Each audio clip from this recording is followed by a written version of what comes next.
Bueno, pues sí, lo primero, apenas puse las diapositivas, vi mucha gente, oiga, nos metimos al salón que no era. No, sí están en el salón que es. Vamos a hablar un poco de sífilis y VIH y les voy a explicar un poco por qué le quise poner este título. ¿Recuerdan la mitología romana? La diosa Venus. La diosa Venus era la diosa de la belleza, la diosa del amor, ¿cierto? Y el mercurio fue uno de los medicamentos que más se usó en los años 1600, 1700. Las infusiones y las vaporizaciones con mercurio era el tratamiento de elección para los pacientes con VIH. Es decir, que el título dice que si usted en una noche se descara con una mujer muy bella y de pronto si es trabajadora del sexo, va a tener que estar toda su vida tratándose con mercurio. Afortunadamente eso ya cambió y tenemos la penicilina, que después de la Segunda Guerra Mundial pues nos cambió la vida, ¿no? Creo que no hay mejor definición para la sífilis que esta. Entonces, no hay un tejido ni una estructura de todo el cuerpo humano que la sífilis no pueda afectar, ni tampoco hay un aspecto de toda la ciencia médica en el cual dicha enfermedad no esté comprendida. Y hay una cosa muy clara, lo que dijo el doctor Otto ahorita, uno le dicen sífilis, pero la sífilis es tan fácil, semejante bobada, una inyección o algunos otros le ponen 3 y se acabó la cosa, no es tan fácil, ¿cierto? La sífilis nos comprende una cantidad de órganos y tenemos que saber verdaderamente cómo hacemos el seguimiento y eso es lo que vamos a intentar desarrollar en la charla. Un poco de la agenda para hoy, voy a mostrarles algo de generalidades, cómo la clasificamos, primaria, secundaria, latente, terciaria y como el énfasis del congreso es el énfasis pediátrico, voy a mostrarles algo muy somero de la sífilis congénita, voy a tener un cierto tiempo en neurosífilis, que es algo muy importante, vamos a ver las herramientas de diagnóstico, alternativas del tratamiento, los efectos adversos del tratamiento, una cosa muy importante y que pasamos por alto, que es una manifestación de sífilis que se da solo en pacientes con VIH, que es la sífilis maligna, que es infrecuente, pero sí la vemos. Nosotros en el último año hemos tenido 5 casos de sífilis maligna en el Simón Bolívar. Algo de vacunas, lo que hay hoy en día, y por último las conclusiones. Entonces la epidemiología, si ustedes se asustan con la transmisión y la epidemiología del VIH, pues en esto sí que hay que asustarse. Más de 36 millones de casos en el mundo de sífilis y cada año, en los últimos 2 años, se han reportado más de 11 millones de nuevas infecciones por año. Solo en los Estados Unidos, casi que 1 de cada 2 personas que tiene sífilis tiene coinfección con VIH. ¿Sí? Y en los Estados Unidos los costos en salud atribuidos a tratar a un paciente con VIH, todas las personas que tienen VIH, asciende a los 966 millones de dólares. Una cifra que es bastante impactante. Con esa cifra, ¿cuántas personas podrían comer en el mundo? Mucha gente, ¿cierto? En cuanto a la incidencia, entonces vemos que, pues lo que hemos sabido siempre, la incidencia más alta está en la región africana, ¿cierto? Principalmente en el África subsahariana, pero pues nosotros no nos quedamos muy atrás, tenemos casi que la mitad de los casos en las Américas de lo que tiene África, otro poco aquí en Asia y en la parte baja del oeste Pacífico, pero digamos que se concentran más que todo en estos sitios. Miren esto importante, ¿hay alguna diferencia en la incidencia de acuerdo al género? Pues sí. Y yo no sé si se acuerdan de lo que la gráfica que mostró Jairo de la cantidad de personas que estaban nuevas infectadas con VIH. ¿Cómo venía el ascenso? Pues esto es directamente proporcional. Miren lo que está pasando. Las mujeres, la incidencia casi que se ha mantenido lo mismo, pero los hombres, la incidencia de VIH desde el 2011 ha comenzado a aumentar. ¿Eso a qué se debe? Uno, a más casos diagnosticados de VIH y esto, la mayoría de estos hombres, cuando uno los analiza, son hombres que tienen sexo con hombres. ¿Listo? Eso es uno de los factores de riesgo que vamos a comenzar a ver también más adelante. Para hablar un poco del agente etiológico, pues ustedes bien lo saben, que es el Treponema pallidum, que es una espiroqueta que mide más o menos entre 6 y 20 micras. Bien importante saber que no es el único Treponema pallidum que existe. El que produce la sífilis es la subespecie pallidum, pero hay otros 3 que ya les voy a mostrar. Tiene una desventaja que su crecimiento es lento y pues dado su crecimiento no puede ser cultivado en ningún medio de cultivo. Es la primera desventaja que tenemos. Jairo acaba de decir, el mejor diagnóstico que tenemos para tuberculosis se llama el cultivo. En esto no tenemos cómo hacer cultivo, pero sí tenemos otras pruebas. Les dije que esta es la subespecie pallidum y hay otras subespecies, pero mire, hay un 99% de similitud con las otras subespecies. Y solo para que lo tengan presente, afortunadamente no son enfermedades incidentes en nuestro país, pues las otros treponemas pallidum con otras subespecies son endémicas en África. ¿Listo? ¿Cuáles son las otras? Principalmente el treponema pallidum variedad carateum, que produce lesiones en la piel, por pérdida de la melanina, y otras dos formas más severas, que son la pinta y el vejel, que son producidas por el Treponema pallidum subespecie endemicum y por la subespecie pertenue. Algo de historia. En 1530 fue la primera vez que alguien habló de sífilis, y fue este personaje, un italiano, un veronés, Girolamo Fracastoro. Desafortunadamente para nosotros los internistas, este era un cirujano, ¿sí? Un cirujano nos descubrió la sífilis. ¿Y qué dijo? Además de cirujano, él era poeta. ¿Y qué fue lo que pasó? En una finca en Francia había un ovejero que se llamaba Sífilus, ¿sí? Y Sífilus un día estaba trabajando con sus ovejas y le comenzaron a aparecer unos chancros por todo el cuerpo. Chancros, chancros, chancros, chancros, chancros.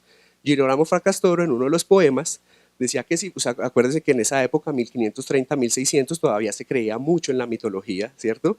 Y Girolamo lo que dijo fue que Sífilus había sido muy descarriado, era muy mujeriego, tomaba trago, no creía en Dios, entonces que el dios Apolo, que en ese momento ya no era mitología romana, sino era mitología griega, que el dios Apolo, que era el dios Sol, era el dios de dioses, le había mandado ese castigo divino que eran los chancros. Y a Sífilus desde ahí fue que se denominó que esos chancros eran sifilíticos, por sífilus. Y inicialmente para esa época, Girolamo Fracastoro era italiano, vuelvo y le recuerdo, lo denominó que la sífilis era el morbo gallicus o el morbo francés. Y ahí, jue madre, se desató otra batalla mundial. Porque imagínense decirle a los franceses que la sífilis venía de ellos, ¿sí? Entonces comenzaron a cambiar los nombres. Y los franceses decían, no, ese es el mal italiano. Y los italianos dijeron, no, no nos quedamos con esta, es el mal español. Y así se fueron pasando y pasando la bola para saber de dónde era el origen. La sífilis desde tiempos atrás se ha conocido con todos estos nombres. El mal de Venus, ya les expliqué por qué. La gran viruela, la picazón napolitana, el lubes o la gran imitadora, que es como la van a encontrar en muchos de los textos. Antes de la penicilina, que se descubrió, ustedes bien lo saben, para la Segunda Guerra Mundial, pues había otros tratamientos. ¿Cuáles otros tratamientos habían? Esto, que era la madera del guayaco, la primera tratamiento que se puso para sífilis. Entonces, no sé si se ve muy bien, tal vez es un poco borroso, llega un paciente sifilítico a una persona que le va a vender la madera de guayaco, esto se quitó rápidamente este tratamiento porque se dieron cuenta que no servía para nada. Y después de esto viene lo que les mencioné en el título, las aromaterapias con arsénico y con mercurio. ¿Qué hacían? Entonces, esto es un paciente, era un payaso que estaba infectado por sífilis, ¿sí? Porque los payasos en esa época eran los que más visitaban a las mujeres del lenocinio, y lo que se hacía era que entraba como en un cubículo, ¿sí? Y ese cubículo tenía como si fuera una aromaterapia, y la aromaterapia era de mercurio. Se quedaba durante 24 a 48 horas el paciente inhalando el mercurio. ¿Qué se dieron cuenta después de muchos años? Que no servía para nada, pero sí la toxicidad era increíble. ¿Listo? Afortunadamente fuimos cambiando, miren la cosa tan grave, sí ve que no era tan fácil, ahora nos la facilitaron con la penicilina, pero no fue tan fácil. Después, pero mire, esto fue 1600, 1700 lo del mercurio y del arsénico. Hasta 1908, el doctor Paul Ehrlich, que yo sé que muchos lo hemos revisado en los textos médicos, saca esto y se consagra como, con un libro que se llama La bala mágica. La bala mágica lo que decía es que él descubrió una sustancia que se llama la arfesamina y él le puso de nombre a ese medicamento el Salvarsan, o también se llamaba el compuesto 606, y pudo demostrar que tenía una efectividad como del 70 al 80% en tratar sífilis, que era muy bueno, pero quitó todos los efectos adversos del mercurio, ¿sí? Eso hizo que Paul Ehrlich en 1908 se ganara el Premio Nobel de Medicina por este descubrimiento. Ya después pues viene el descubrimiento de la penicilina. Miren en estas épocas lo que pasaba, esto es un cuadro de Richard Tennant Cooper en 1912, después de que descubrieron el Salvarsan, y esto era lo que pintaban y esto era lo que pasaba. Entonces, una persona que se había emborrachado, que entraba a una casa de lenocinio, tenía actividad sexual en ese momento sin protección, y mire cómo aparece esta imagen que es una mujer bella, que simula a la diosa Venus, y que está llevando el alma y el cuerpo de este mismo personaje, lo está envolviendo en algo como azul verdoso. Esto era la sífilis. Entonces se emborrachó, tuvo una actividad sexual sin protección y el paciente quedó contagiado por la sífilis. ¿Qué tan contagiosa es la sífilis? Siempre decimos tenga cuidado, ojo que se va a infectar de VIH, ojo que le va a dar gonorrea, ojo que le va a dar tal. ¿Qué tan contagioso es la sífilis? Pues miren esto, una sola exposición, una única exposición con una persona que tenga sífilis, con una infección temprana, es decir, el chancro sifilítico, la sífilis secundaria o una infección latente temprana, cualquiera de estas tres, una exposición, riesgo del 50-60% de contagiarse. Altísimo. La sífilis la clasificamos, ustedes ya bien lo saben, solo es para recordarles en todos estos estadios.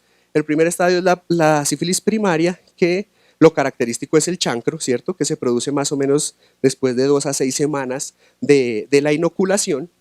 Si un paciente no se trata, pues va a pasar a la forma secundaria, que se produce más o menos a las 6 a 12 semanas del contagio, ¿cierto? Ya les voy a mostrar las características ahorita de cada una. Si eso no se trata, va a pasar a una forma latente, y las formas latentes se dividen en dos: una latencia temprana, que es antes del primer año del contagio, o una latencia tardía, que es después del primer año. Y si verdaderamente se nos pasó todo esto y se nos pasó y se nos pasó, pueden pasar años, inclusive décadas, y el paciente presentar una infección terciaria. ¿Qué es infección terciaria? Compromiso por sífilis en el ojo, sífilis cardiovascular, sífilis en el hueso o la formación de gomas. ¿Listo? Entonces, en cuanto a la sífilis primaria, sé que todos lo saben, rápidamente solo mostrarles las características del chancro. El chancro generalmente es un chancro en los genitales, que es una lesión única, que tiene esta característica, que no duele. ¿Sí? Es una lesión única, no dolorosa, que tiene una base limpia, como se puede ver acá, que estos bordes, si ustedes los tocaran, son un poco indurados, y que si ustedes le tocan una de las ingles, tiene adenopatías inguinales. Hasta ahí todo tranquilo, ¿cierto? Con eso que les he dicho, ¿esto parece un chancro? No, ¿cierto? Ojo con eso. Primera cosa, en VIH los chancros son diferentes, ¿sí? Los chancros en VIH pueden tener una manifestación distinta, y es que no son únicos, pueden ser múltiples, ¿listo? Y la base ya no es tan limpia como la veíamos anteriormente. ¿Qué sí tienen de característica? Que sigue siendo no dolorosos y que tienen adenopatía inguinal. Entonces, ojo el chancro en los pacientes con VIH porque cambia un poco. Segunda cosa, en una mujer, uno de hombre, perdón lo que voy a hacer, pero uno de hombre, como no duele, pero va a orinar, se lo ve. Me salió un chancro. Una mujer que tiene un chancro en la vulva y que no le duele, ¿cuándo lo va a detectar? Si no es la pareja, ¿ella cómo se va a dar cuenta que tiene un chancro? Entonces, muchas de las mujeres, desafortunadamente, pasan desapercibidas. Y ustedes saben que el chancro, con o sin tratamiento, después de 2 o 3 semanas se desaparece. ¿Cierto? Se desaparece. Y si se desapareció, esa señora va a pasar a sífilis secundaria. Y si va a tener un hijo, pues quedó con riesgo de sífilis congénita al niño. Entonces, ojo en las mujeres porque es que no sienten nada. La mujer va a sentir porque si tiene flujo o le duele, no siente nada porque es no doloroso. Entonces, ojo con eso, ¿vale? Siguiente cosa que siempre les decimos a los pacientes: oiga, venga, ponga el preservativo cuando usted va a penetrar a su pareja o cuando tenga una relación sexual. Y el sexo oral, usted le pregunta a toda esa gente que es juiciosa con el preservativo para la penetración, ni siquiera el 20% usan preservativo para el sexo oral, ¿cierto? ¿La sífilis se transmite por sexo oral? Claro que sí. Esto es una publicación reciente, 40 casos de transmisión de sífilis por la vía oral. ¿Cuál es el sitio más frecuente donde se localizan las lesiones? En la lengua, más o menos en el 34% de los casos, y generalmente es en los bordes laterales de la lengua. El otro sitio es el paladar, en un 32%, los labios en un 17%, la mucosa oral en un 13% y la comisura labial hasta en un 4%. Entonces, otra cosa importante, que esto es responsabilidad nuestra decirle a los pacientes, porque pónganse juiciosos con cada uno de sus pacientes y verá que la mayoría son juiciosos con el preservativo para la penetración, pero para el sexo oral muchas veces no lo usan. ¿Listo? El diagnóstico diferencial de la sífilis de cavidad oral pues es bastante, principalmente con el carcinoma escamocelular de la boca, pero en VIH pues cobran relevancia a otros. ¿Cuáles? Es casi que indistinguible de una histoplasmosis de la boca o de una paracoccidoidomicosis. ¿Qué nos lo dirá? Pues la biopsia y la patología.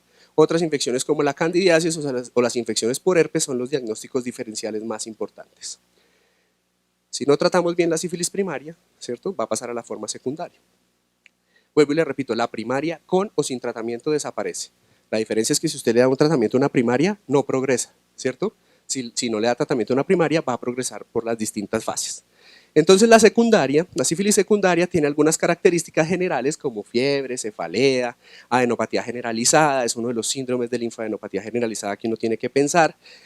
Produce algo de hepatoesplenomegalia y sobre todo de hepatitis, y ustedes bien lo saben que característicamente produce este rash maculopapular que es difuso en espalda, en los hombros, en el tórax, y que frecuentemente no es una condición sine qua non, frecuentemente tiene compromiso palmoplantar, ¿cierto? Eso todos lo sabemos. Importantísimo, a usted le da una sífilis secundaria hoy y en los primeros 2 años de la latencia, es decir, le dio una sífilis secundaria, esta también resuelve con o sin tratamiento.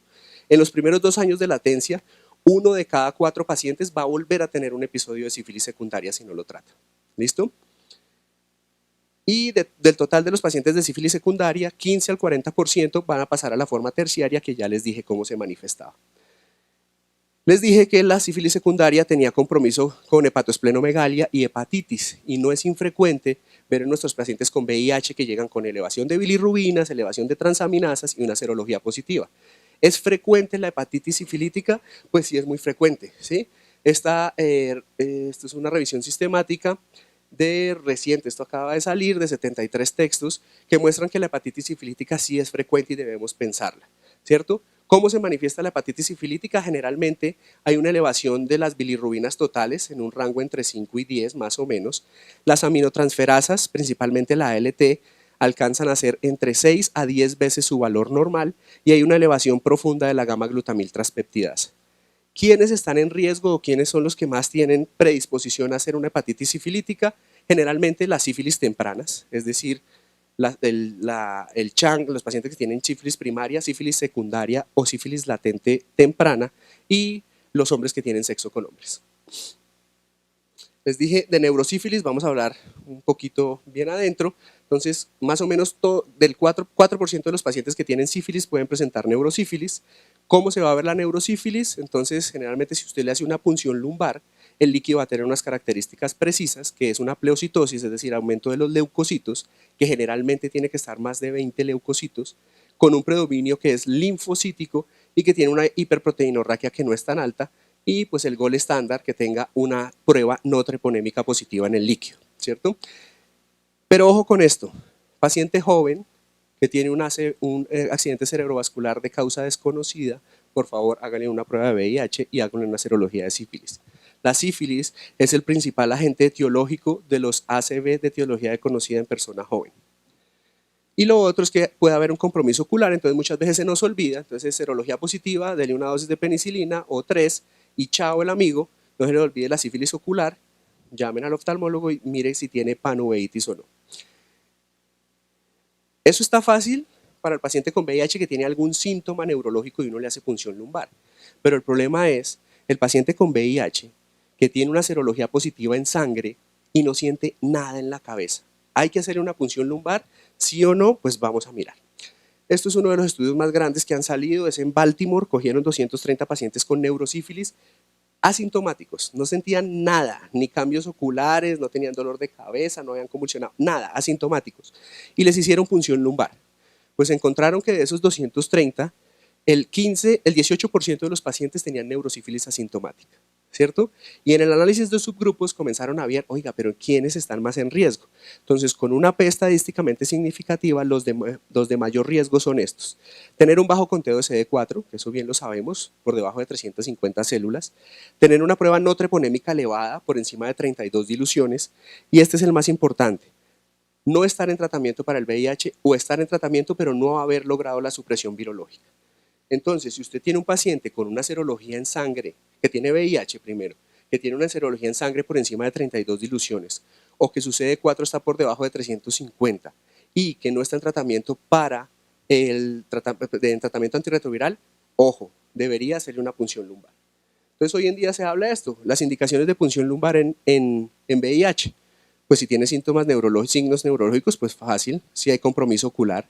Y vuelvo y les digo, CD4 por debajo de 350, una serología, una prueba no treponémica por encima de 32 o hasta ahora estar empezando la terapia antirretroviral. Esto es un poco de lo mismo. Esto sí es bien importante. Predictores de mal pronóstico. ¿Quiénes se mueren más cuando uno tiene neurosífilis? Un estudio retrospectivo reciente, 22 centros en 4 países, Hungría, Francia, Turquía y Estados Unidos, y lo que muestra es que hay 3 factores de riesgo importantes para mortalidad en neurosífilis. El primero es el siguiente, es tener síntomas tabéticos, es decir, tener tabes dorsal o tener marcha tabética, con un OR de 1.47, pues que no es tan alto, pero hay que tenerlo presente. Segundo signo bien importante es la visión doble. Si un paciente con neurosífilis tiene visión doble, tiene un OR de 5.91, pero el más importante de todos es que si un paciente con neurosífilis le convulsiona, un OR para mortalidad de 11.02. Eso es altísimo. ¿Alguien reconoce este cuadro? ¿Cierto? Ese cuadro se llama La Noche Estrellada y es de un artista muy famoso que se llama Vincent Van Gogh. Vincent Van Gogh tenía 37 años cuando murió y Vincent Van Gogh estaba enamorada de una mujer de una casa de lenocinio que se llamaba Rachel. Llevaban más de 15 años de amor y Rachel lo había contagiado de sífilis. Vincent Van Gogh nunca se trató y Vincent Van Gogh tuvo neurosífilis, ¿cierto? Que lo llevó a unos trastornos psiquiátricos severos y que en el momento en que pintó este cuadro, Vincent Van Gogh tenía uno de los factores de riesgo de mortalidad, que era la visión doble. En el momento en que pintó este cuadro, Vincent Van Gogh estaba con visión doble y meses después, tiempo después, Vincent Van Gogh se suicidó, pues esa es una de las teorías, que se suicidó a causa de un trastorno neuropsiquiátrico derivado de una neurosífilis.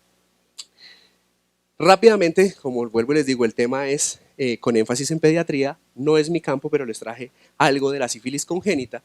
Entonces se puede presentar en cualquier momento del embarazo. Una mujer que tiene una sífilis gestacional puede estar transmitiendo la infección hasta después de 4 años de haberse contagiado. Es más frecuente que el niño se contagie en las primeras trimestres del embarazo y no en los siguientes trimestres. Y la sífilis congénita se divide en 2 grandes grupos, en la sífilis congénita temprana, que es en los primeros 2 años, y el niño se manifiesta con rinitis, lesiones mucocutáneas, anemia, osteocondritis de los huesos largos, hepatoesplenomegalia e ictericia, eso es lo que ven los neonatólogos y los pediatras en las unidades cuando un niño nace con esto, y si es tardío, después de los 2 años puede haber en el niño queratitis intersticial, daño en el desarrollo dental o perforación del septo nasal. Ecográficamente, en la mujer embarazada, si le hacemos una ecografía, ¿podemos tener algún hallazgo de que el niño puede tener una sífilis congénita? Sí.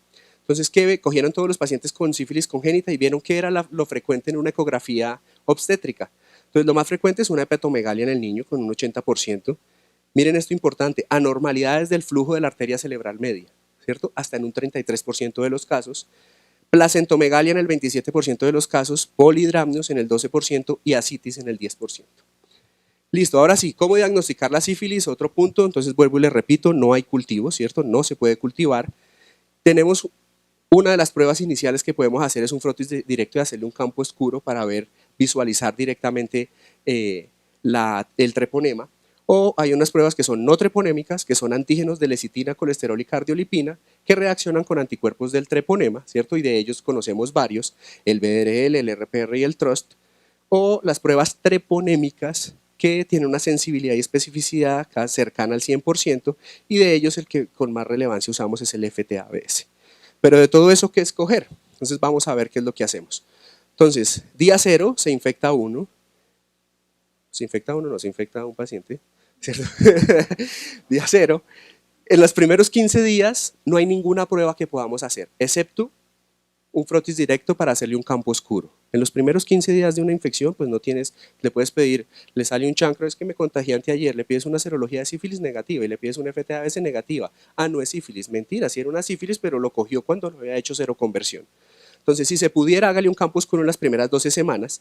Las pruebas no treponémicas, más o menos entre la semana 2 o la semana 3, se comienzan a positivizar y independiente del tratamiento, siempre van a persistir positivas, ¿no? No se les olvide ese, que las pruebas treponémicas persisten positivas porque es como la cicatriz.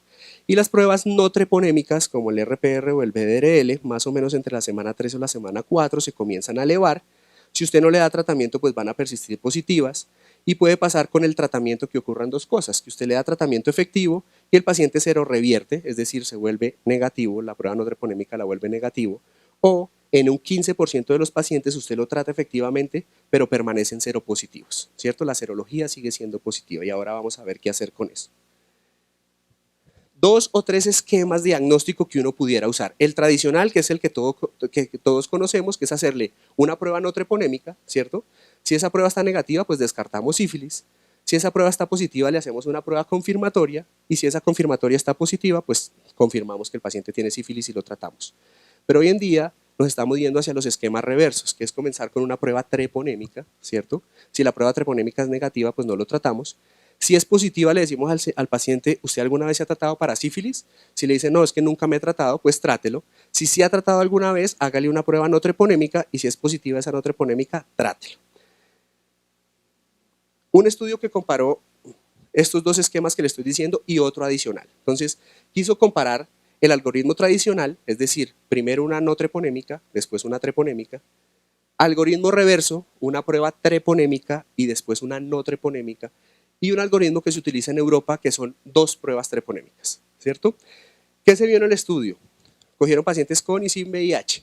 El algoritmo tradicional es bueno, ¿cierto? Alcanza a detectar la gran mayoría de los pacientes con sífilis, pero si lo comparamos esos mismos pacientes con el esquema reverso o el esquema de dos pruebas treponémicas, la sensibilidad y especificidad se supera un 14% de lo que tenía en las pruebas, el algoritmo tradicional. Es un poco más costoso, ¿cierto? Hacer el algoritmo reverso y el algoritmo europeo de dos pruebas treponémicas es un poco más costoso, pero pues nosotros no debemos pensar en el costo, sino en la costo-efectividad. Y rápidamente les voy a dar un ejemplo de lo que es la costo-efectividad. Somos los dueños de un equipo, no voy a decir que de Santa Fe, que es de mi alma porque perdió ayer otro equipo, y queremos que surja. Y nos traen 2 hojas de vida de los 2 mejores jugadores del mundo, ¿cierto? Nosotros queremos que ganen títulos, que vendan camisetas. Llegan estas 2 hojas de vida y les preguntamos que cuánto nos cobran. Cristiano Ronaldo nos dice que nos cobran 94 millones de euros por temporada por hacer lo que queremos, y Lionel Messi nos cobra casi el triple, 250 millones de euros por hacer lo mismo. Entonces se sienta uno en la junta directiva y dice, oiga hermano, pero ¿qué de más me da Messi si es que vamos a lograr lo mismo? Vamos a ganar títulos nacionales, internacionales, venderemos camisetas, venderemos vasos, esferos, de todo. Quedémonos con Ronaldo. Ahí usted pensó en el costo. Si usted piensa en la costo-efectividad, mire lo que pasa. Cristiano Ronaldo marca un gol cada 114 minutos. Esto era cuando estaba en el Real Madrid, creo que esto se ha bajado un poquito. ¿Sí? Lionel Messi 14 minutos antes. Cristiano Ronaldo da una asistencia para gol cada 334 minutos, Lionel Messi 100 minutos antes. Es decir, que Cristiano Ronaldo participa en una jugada de gol cada 85 minutos y Lionel Messi 14 minutos antes. Al final de un año o 2 años, Cristiano Ronaldo fue menos costoso, pero Lionel Messi fue más costo efectivo. Y así deberíamos pensar, no solo en el costo, sino en la costo efectividad. ¿Por qué se los digo? Por esto. Entonces, costos del esquema reverso o del esquema tradicional. Entonces, el esquema tradicional es menos costoso, mire que no llega sino hasta acá, es menos costoso que el esquema reverso, reverso, que es un poco más costoso. Pero en efectividad, el esquema reverso es más efectivo que el esquema tradicional que estamos usando. Es decir, que al fin de cuentas el esquema reverso, es decir, comenzar con una prueba treponémica y confirmarlo con una no treponémica, sería un método más costo efectivo para diagnosticar a nuestros pacientes. ¿Cuáles son las limitaciones de las pruebas treponémicas y no treponémicas? Ustedes bien lo saben, la tasa de falsos negativos y positivos, generalmente los positivos. Falsos negativos, ¿cuál? Principalmente el efecto prosona, es decir, un paciente que tiene tanta cantidad aglutinada, tanto treponema que no se puede ver. Entonces, si usted sospecha clínicamente que un paciente tiene sífilis y le dicen que la serología está negativa, váyase al laboratorio y dígale, hágame un favor, a esa prueba, llévela hasta 16 diluciones. Dilúyala, a ver si puede ver los treponemas, porque lo más frecuente es un falso negativo por aglutinación. Los falsos positivos ustedes bien los conocen, generalmente de las enfermedades autoinmunes, el embarazo, las neoplasias o infecciones bacterianas o víricas o la enfermedad renal crónica. En cuanto al tratamiento, primera cosa que tiene que quedar claro, no hay diferencias en el tratamiento entre los pacientes con VIH y sin VIH. ¿En quién sí cambia? En las mujeres embarazadas. ¿Por qué en las mujeres embarazadas? Porque en el embarazo solo tenemos una única opción que se llama penicilina. Y de una vez les digo, si la mujer embarazada es alérgica a la penicilina, pues hospitalice y desensibilícela, porque no hay ninguna otra opción. O sea, a la embarazada no le va a dar doxiciclina, no le va a dar tetraciclina, no le va a dar acitro, no le va a dar ceftriaxona, ¿cierto? Que son las opciones terapéuticas en estos pacientes. Y rápidamente para recordarles, ustedes saben que en la sífilis primaria, es decir, en temprana, que es la primaria, la secundaria o la latente temprana, el tratamiento de elección es una dosis única, que me quede claro porque todos los pacientes estamos viendo que les mandan sus 3 inyecciones, 3 o 4 o 5 para que estar 100% seguros de que van a tratar esa sífilis. Entonces, si es temprana, es decir, si usted coge un paciente con una sífilis con chancro primario, o si coge un paciente con una sífilis secundaria, o con una latente temprana, es que él dice, usted tiene una serología de ese paciente hace 6 meses negativa y le llegó ahora y está positiva y está asintomático, pues es una latente temprana. Una única dosis de penicilina benzatínica sirve, ya les muestro cuál es. En sífilis latente tardía, después de un año, o el que tiene compromiso cardiovascular, óseo o gomas, pues ahí sí está indicada las 3 dosis. Una dosis de penicilina benzatínica de 2.400.000 unidades cada semana por 3 semanas. ¿Qué alternativas tenemos? Como les dije, doxiciclina puede ser una alternativa, 100 miligramos 2 veces al día o tetraciclina 500 miligramos 4 veces al día. Si es una infección temprana, ¿por cuánto tiempo? 14 días. Si es una infección tardía, por 28 días. Y en neurosífilis, pues el medicamento de elección es la penicilina cristalina, ¿cierto? Dosis de 2 a 4 millones de unidades cada 4 horas por 10 o 10 días. Si no puede poner penicilina por algo, pues ponga ceftriaxona. ¿Se pueden usar macrólidos? Sí se pueden usar y los macrólidos son efectivos contra el treponema. Sin embargo, ojo con esta aclaración. Hay una mutación, ¿sí?, que es la mutación A2058G en el gen 23S del treponema pallidum, que confiere resistencia a los macrólidos. Uno la debiera medir porque miren estos espectros de enfermedad. En Taiwán la miden y solo el 0.7% de la población es resistente a los macrólidos. Es decir, se le puede dar 2 gramos de acitromicina y se trató la sífilis. Pero en China el 100% son resistentes a los macrólidos, ¿sí? Para nosotros, mi recomendación, como no hay forma de medirlo, ojo con los macrólidos, ¿cierto? No sabemos quién vaya a fallar a eso. Listo, este es el estudio, uno de los estudios pilares que confirma que en sífilis temprana, compararon una dosis versus 3 dosis de penicilina, pues confirma que al cabo, después de 12 meses de seguimiento, pues la serología baja en la misma medida, colocándole una dosis de penicilina o 3 dosis en sífilis temprana. Otro estudio que comparó en pacientes con VIH, doxiciclina versus penicilina benzatínica, les va exactamente igual. Los desenlaces en disminución serológica y cura a los 6 y a los 12 meses son exactamente iguales en los dos grupos, es decir, que doxiciclina es una opción de tratamiento. Los pacientes con y sin VIH cambian algo la mejoría de las pruebas no treponémicas, tampoco, es exactamente igual, evolucionan exactamente igual los pacientes con y sin VIH. Y esto es otra cosa que quiero que sí tengamos presente. Entonces hay reacciones adversas al medicamento. Entonces, una de las reacciones febriles agudas más importantes es la reacción de Harris-Hersheimer, ¿cierto? Que es una reacción aguda y febril cuando usted le ponga una penicilina por sífilis. ¿Qué siente el paciente? Pues esto, va a sentir fiebre hasta en el 60% de los casos, escalofríos. Si usted le dio tratamiento para una sífilis secundaria, puede que esas lesiones se empeoren y salgan en otros sitios donde no estaban. Va a tener dolor de cabeza, mialgias, artralgias y flush. ¿Qué es importante? Se hicieron varios estudios y se pudo determinar algunos factores de riesgo, factores protectores para esta reacción. Entonces, estar coinfectado con VIH no es un factor de riesgo ni es un factor protector, les va igual, o sea, tienen igual de riesgo de hacer esta reacción los pacientes que tienen VIH comparado con los que no tienen. Pero sí que es importante, si usted ya tuvo un episodio previo de sífilis y se trató con penicilina, para un segundo la probabilidad de que le dé esta reacción es muchísimo menor cuando usted tiene una sífilis repetida. Y que sí es importante en cuanto a los tratamientos, que la penicilina de todos los tratamientos es el único que puede ocasionar esta reacción adversa severa. 0 casos en el grupo de doxiciclina. ¿Listo? Quisieron estudiar los subtipos del treponema, no hay ninguna diferencia entre los subtipos del treponema, entonces nos quedamos con esto. Entonces, que la frecuencia de la reacción de Harris-Hersheimer es igual de frecuente en la sífilis primaria que en la secundaria, es decir, en las sífilis tempranas, que la penicilina confiere más riesgo que la doxiciclina y que si usted tuvo un episodio previo de sífilis y lo trataron con penicilina, el riesgo de que le dé una reacción de estas anafilácticas es muchísimo menor. Y, como les mostré, no es más frecuente en las personas que tienen VIH. Algunas personas han intentado disminuir esta reacción, entonces si usted identifica una persona que puede hacer una reacción de Harris-Hersheimer, lo que puede hacer es poner prednisolona 40 miligramos al día por 2 días previo al uso de la penicilina o usar algunas quimioquinas como esta, pero pues los resultados no han sido del todo alentadores. Lo que les decía, una cosa que sí es bien diferente en los pacientes con VIH es la sífilis maligna. Afortunadamente es infrecuente, pero sí se presenta, ¿listo? La sífilis maligna se presenta con esto, con unas lesiones ulceradas, grandes, generalmente el paciente que está muy inmunosuprimido, ¿cierto? Y generalmente se localiza en la parte anterior del tronco o en la espalda y en las extremidades. Característicamente usted le hace, porque esto es el diagnóstico diferencial en un paciente que tiene 1.000.000 de carga viral y 4 CD4, pues es amplísimo, ¿cierto? Muchísimas enfermedades pueden causar esto.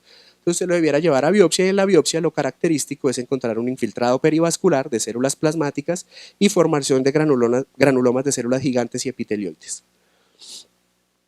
Si a usted le repite sífilis, ¿cambia en algo comparado con la primera vez que le dio? Pues claro que sí cambia. Uno, que en la sífilis repetida el valor de la serología es mucho más alto que cuando le dio inicialmente, eso sí puede pasar.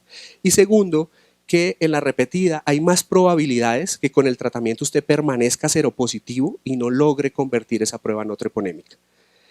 Cuando es un primer episodio, pues usted está más sintomático, produce más síntomas. ¿Y eso es debido a qué? Pues que hay mayor cantidad de interleuquina 10 que ponen al paciente mucho más sintomático.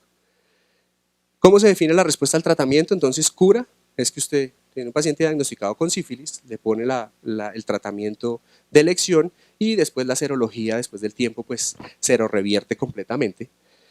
¿Cómo se evalúa? ¿Al cuánto tiempo se evalúa la respuesta serológica? Y esto es bien importante, porque encuentra uno que ¿hace cuánto recibió tratamiento para sífilis? Hace 2 meses y la serología me sigue saliendo positiva. Pues así no se evalúa una sífilis, ¿cierto? Si usted tiene una sífilis temprana, usted espera que el paciente seroconvierta a los 12 meses. No antes, hay tiempo de darle al paciente hasta 12 meses para seroconvierta. En una temprana, es decir, en una sífilis primaria, en una sífilis secundaria o en una latente temprana. Esas son las tempranas.